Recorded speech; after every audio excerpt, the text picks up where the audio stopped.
যে তারা যে টাকাগুলো দিয়ে ডাকাতি করেছেন, এই ডাকাতির টাকা দিয়ে বাদল 2,10,000 টাকা দিয়ে একটা গরু কুরবানি দিয়েছেন।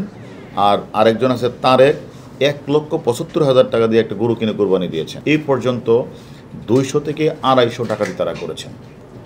এবং তাদের কাজই হচ্ছে বিভিন্ন অকেশনে, রোজার ঈদ, বকরিদ বা বিভিন্ন সময় তারা অথবা তারা এয়ারপোর্টের সামনে তারা উৎপেতে থাকে, সর্বস্ব নিয়ে তাদেরকে 100-300 ফিট অথবা অন্য কোনো জায়গায় খালি জায়গাগুলোতে তারা ফেলে চলে যায়।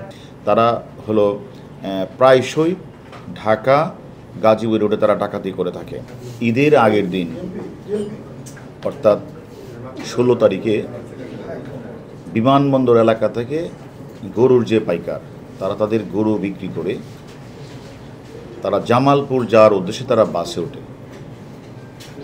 তখন দেখে যে সিভিলিয়েশনের যে অফিসটার পূর্ব পাশের রাস্তার মধ্যে বাস জামালপুর ডাকছে।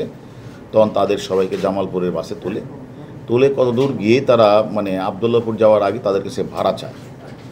তখন তারা একটু ভাড়া দিতে বলছে, একটু পরে দিই, জামালপুর তো অনেক দূর, ভাড়া না এখনই দিতে হবে, এই কথা বলি কিল ঘষি দিয়ে তাদেরকে ওই মুখ বেঁধে ফেলে পরে তারপরে শ্বাস প্রশ্বাস ভয়ভীতি প্রদর্শন করে বলে যে তোর কাছে যা আছে সব দিয়ে দে। এইভাবে তারা যে গরু বিক্রি করার যে টাকাটা ছিল, তারা পুরা টাকাটাই তাদের কাছ থেকে নিয়ে রাস্তায় ফেলে দেয়। পরবর্তী পর্যায়ে যেহেতু 16 তারিখ ঘটনাটি মামলা রুজু হইলে পরে আমাদের ডিবির উত্তরা ডিভিশন ডিসির নেতৃত্বে মুজাহিদ সহ অন্যান্যরা তারা কাজ শুরু করতে গিয়ে তারা এই ঘটনাচক্রের সাথে তাদের যে মডাস অপারেন্ডি বের করার চেষ্টা করে এবং পরপর 10 জন ডাকাতকে গ্রেপ্তার করে। এবং এই 10 জন ডাকাতের বিরুদ্ধে ঢাকা, গাজীপুর, ময়মনসিংহ বিভিন্ন এলাকাগুলিতে একাধিক মামলা রয়েছে, একাধিক ডাকাতের আসামি তারা। এবং তাদের কাজই হচ্ছে বিভিন্ন অকেশনে, রোজার ঈদ, বকরিদ বা বিভিন্ন সময় তারা অথবা তারা এয়ারপোর্টের সামনে তারা উৎপেতে থাকে।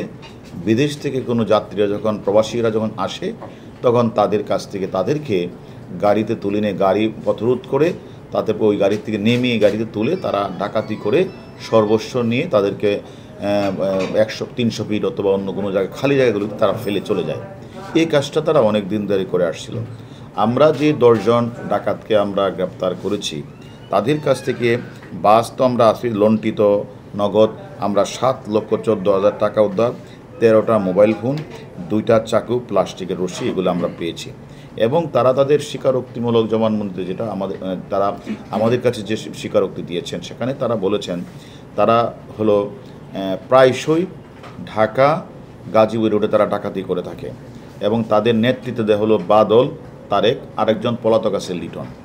এবং তারা ঈদুল আজহা অনুষ্ঠিত অস্থায়ী গরুর হাটে তাদের লোকজন থাকে এবং তারা দেখে পাইকাররা গরু বিক্রি করে কোন দিকে যায়, সেখানেই তারা তাদেরকে বাসে তোলার চেষ্টা করে। অথবা ঘরমুখী মানুষ যারা বাড়িতে যায়, গেলে হয়তো তাদের বেতন বা বিভিন্ন কিছু নিয়ে তো বাড়িতে যায়, কোরবানি দেওয়ার জন্য যায়, সেখানে তারা তাদের কাছে সর্বস্ব ছিনিয়ে নেয়।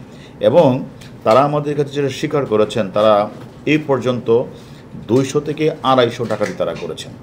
এবং বিশেষ করে এই ঈদকে ঘিরে তারা খিলক্ষেত, আবদুল্লাপুর, এয়ারপোর্ট, টঙ্গী, এই জায়গাগুলি তারা 6 থেকে 7টা ডাকাতির ঘটনা তারা আমাদের কাছে স্বীকার করেছেন। সর্বশেষ ধরা পড়ার পরে তারা আমাদের স্বীকার করেছেন। এবং তারা এটাও স্বীকার করেছেন যে তারা যে টাকাগুলো দিয়ে ডাকাতি করেছেন, এই ডাকাতির টাকা দিয়ে বাদল 2,10,000 টাকা দিয়ে একটা গরু কুরবানি দিয়েছেন।